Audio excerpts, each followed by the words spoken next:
Hello, I'm Nate the Effin' Great, and what did I just watch?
Friday, so you know what that means. It's time for me to talk about movies, some of the movies that I've seen this week and how I felt about them.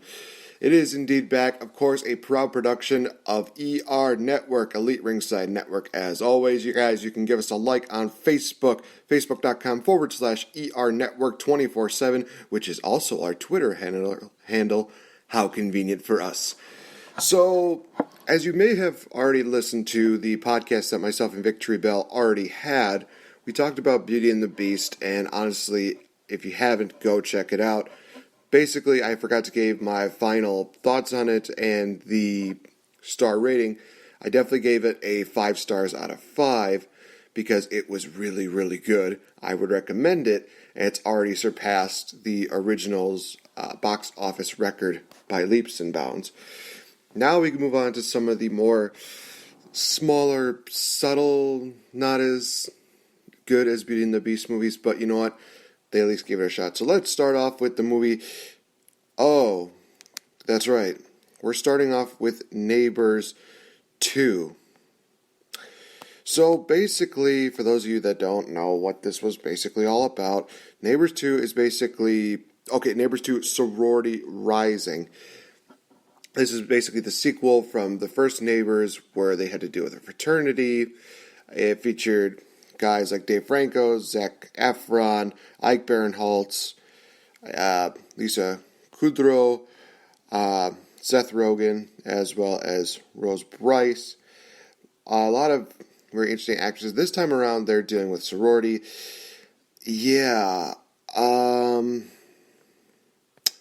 all in all, this was basically the same as it was basically the same one as, like, the last one, really, except they were dealing with a fraternity, and I know a lot of guys were also thinking, well, there must have been more boobies involved in this one, right, because, I mean, it's a sorority, you would think, but no, it just, honestly, the thing was that this movie was rated R, if I'm not mistaken. Oh, hold on. Let me double check on the rating again, because I thought it was rated either R or PG-13. I could. It doesn't matter. But in there it said like a brief nudity, which was mainly only towards the guys. I guess there was one scene, I guess, where supposedly Zac Efron's character Ted showed like his ball sack or something like that. It just was meh. It really wasn't too. I mean, there were some spots where it was funny, but all in all, it's just, again, another one of those deals where it just shows Seth Rogen being awkwardly funny and not really showing that much in the way of being a serious actor. Just one of those movies where he was just like, well, I get to be on screen with a bunch of girls and, Zac Efron, so why not? I mean, I guess it is. I mean, it does feature, Chloe Grace Moretz. Moretz. She does a pretty good job, and I mean, it's not like, I'm dissing her, really. It's just one of those things where it's just kind of like, it's not one of her best works. I mean, she was, if I'm not mistaken, I do believe that she was, I have to double check something really quick, because I might be thinking of somebody else. In fact, no, she was, okay. I was curious if she played Carrie or not, but she did. So, honestly, I'd much rather watch Carrie again than see this movie. So final rating on this would be a 1 star out of 5. Probably the lowest rating I've ever given to a movie by far. It just, it was okay. It wasn't like one of the best movies I've seen, and honestly, it feels like watching the Hangover series all over again. So if they do try to do like a Neighbors 3, hopefully they do something like, the Hangover series where the third one is just completely different and they actually do something really good with it. But, don't just take my word for it. Rotten Tomatoes, they actually gave it a 62%, averaging a 5.7 out of 10. Some other people giving it a 58 out of 100, giving it basically a B out of everything. But again, it's just really not as good.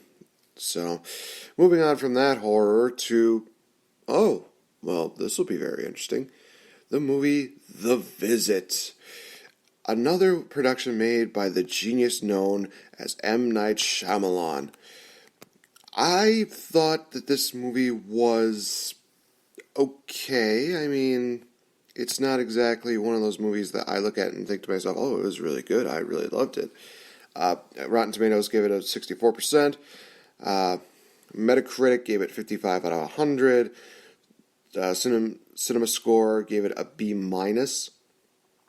This was not exactly one of the more great. And I'm just going to go right off the bat and say that this movie I gave 3 stars out of 5. It was kind of average.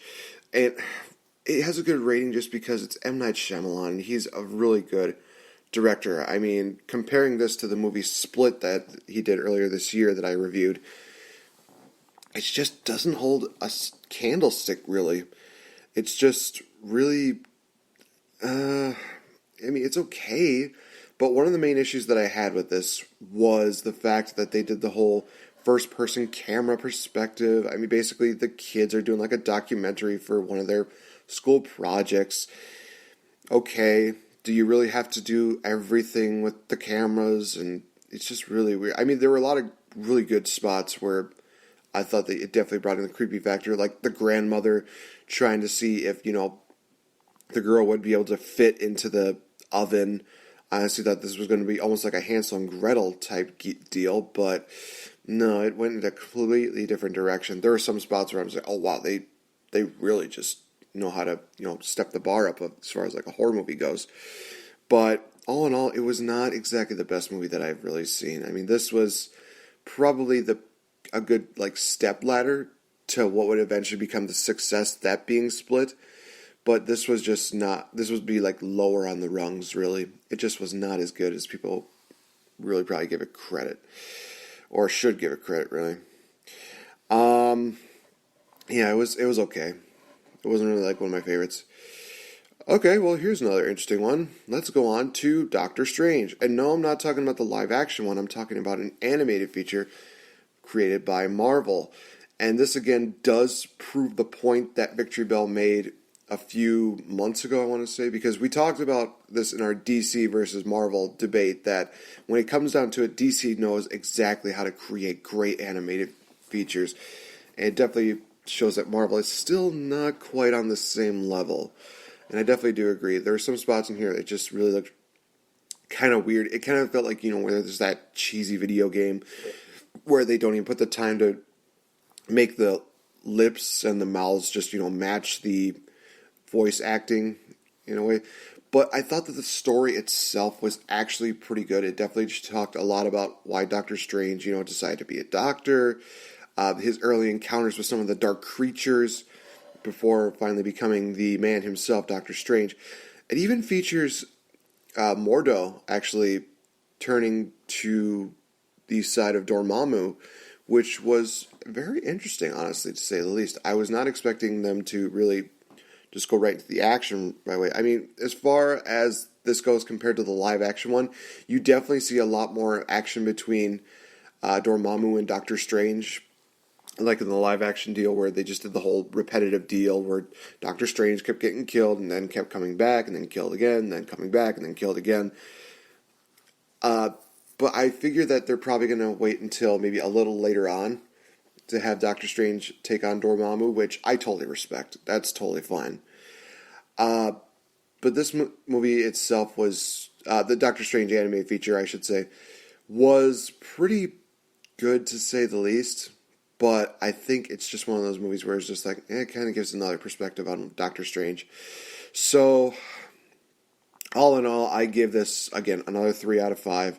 Pretty average movie. And I mean, they crammed so much into 1 hour. It's pretty crazy that they did. But it's not, to me, like I said, it's not a bad movie. It's just one of those things where it's like, nothing really too much stands out. A couple good fight scenes here and there. Talk a little more about the magic that they had.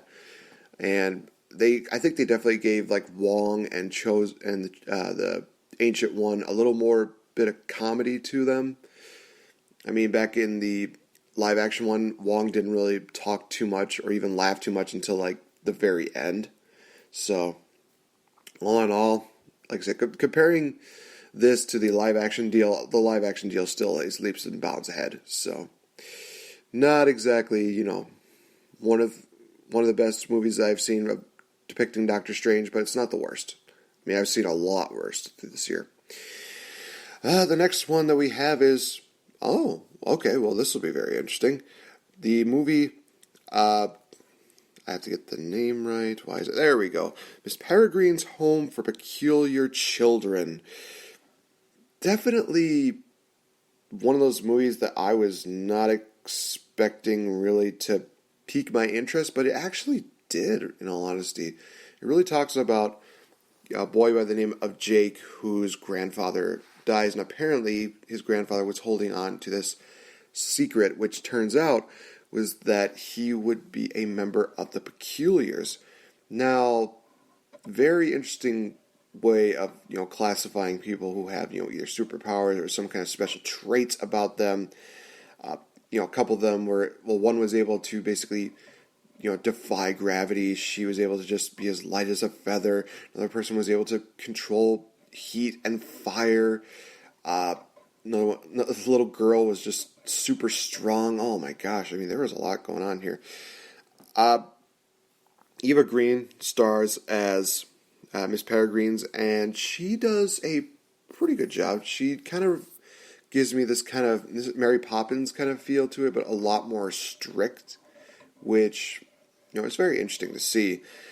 All in all, though, I thought that this movie, and again, Tim Burton, just what an amazing, amazing director he is. He definitely hits a home run with this movie, in all honesty. I mean, I could look at some of the... Let's see here. Let's look at some of the responses here. Okay, again, Rotten Tomatoes gave it a 64%. Wow. Jeez. They're really just giving, average stuff around here, aren't they? Metacritic gave it a 57 out of 100, and they gave it a B+. Very good. But the IGN critic, Samantha Ladwig, gave it a 7.2 out of 10. And she's got this lengthy review about what is, well, I guess I could read kind of what she put down here. Though there are lingering questions about certain characters by the time the end credits roll, the film's striking visuals help compensate for its unemotional and anticlimactic script. Very hard to disagree with that. It does kind of leave me a little bit, shake my head why couldn't they have, added a little more on? There may be a possibility that they are going to try to make a sequel out of this one, which I would be okay with. I would probably go and see it. It was really good, in all honesty. I don't know how it would compare to something like a Harry Potter. I think that Harry Potter would still beat it leaps and bounds. But it's still a very interesting movie to go and see. So definitely would go ahead and check it out. Final star rating, I would give it a 3.5 out of 5. I thought it was still pretty good, though. I mean, in all honesty, character-wise, they weren't too developed. The storyline, I felt, was just flying all over the place. It talked about, finding answers to this, and then you find out, here's something more, and then trying to save, he's trying to save his grandfather, and blah, blah, blah. it kind of flew all over the place. And I will say this, that if Slenderman were to ever look the way like some of these creatures looked, oh my gosh,